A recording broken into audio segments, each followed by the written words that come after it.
மும்பையில் கடந்த சில நாட்களாகவே கனமழை பெய்து வருகிறது. இந்த மழைக்கு 30க்கும் மேற்பட்டவர்கள் பலியாகினர். மேலும் பலரும் பல்வேறு உடல் உபாதைகளால் அவதிக்குள்ளாகி மருத்துவமனையில் சேர்க்கப்பட்டுள்ளனர். மும்பை நகரமே இந்த கனமழையின் விளைவுகளால் நிலை தடுமாறியது. மக்கள் மீண்டும் இயல்பு நிலைக்கு திரும்புவதற்குள் மேலும் கனமழை பிடித்து விடுமோ என்ற அச்சமும் தற்போது நிலவி வருகிறது. இந்நிலையில்தான் மகாராஷ்டிரா மாநிலத்தில் பெய்த கனமழையால் மேலும் ஒரு பாதிப்பு தற்போது ஏற்பட்டுள்ளது. மும்பையின் தாராவியில் உள்ள பால்கிப்பூர் என்ற பகுதியில் வசிப்பவர் தான் சுல்தான் கான். இவர் குடும்பத்துடன் சாப்பிட்டுக் கொண்டிருந்தார். அப்போது அவரது மகளை ஏதோ ஒன்று கடித்துள்ளது. சுல்தானிடம் அவர் கூறவே பூச்சாக இருக்கும் என கூறியுள்ளார் சுல்தான். ஆனால் சிறிது நேரம் கழித்துதான் பாம்பு ஒன்று அவருக்கு அருகில் ஓடியுள்ளது. பின்னர் தான் தெரிந்தது கடித்தது பாம்பு என்று.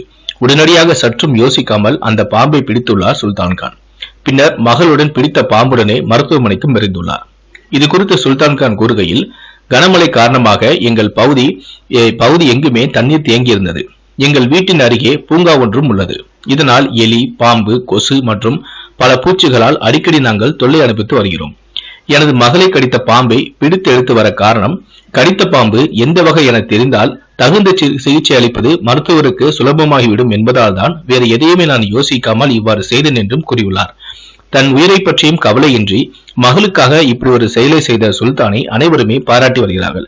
நீங்களும் உங்களுடைய பாராட்டுகளை தெரிவிக்க விரும்பினீங்கன்னா கீழே இருக்கக்கூடிய கமெண்ட் செக்ஷன்ல உங்களுடைய பாராட்டுகளை தெரிவிங்க. இந்த செயல் பிடித்திருந்தால் லைக் பண்ணுங்க, ஷேர் பண்ணுங்க, கமெண்ட் பண்ணுங்க.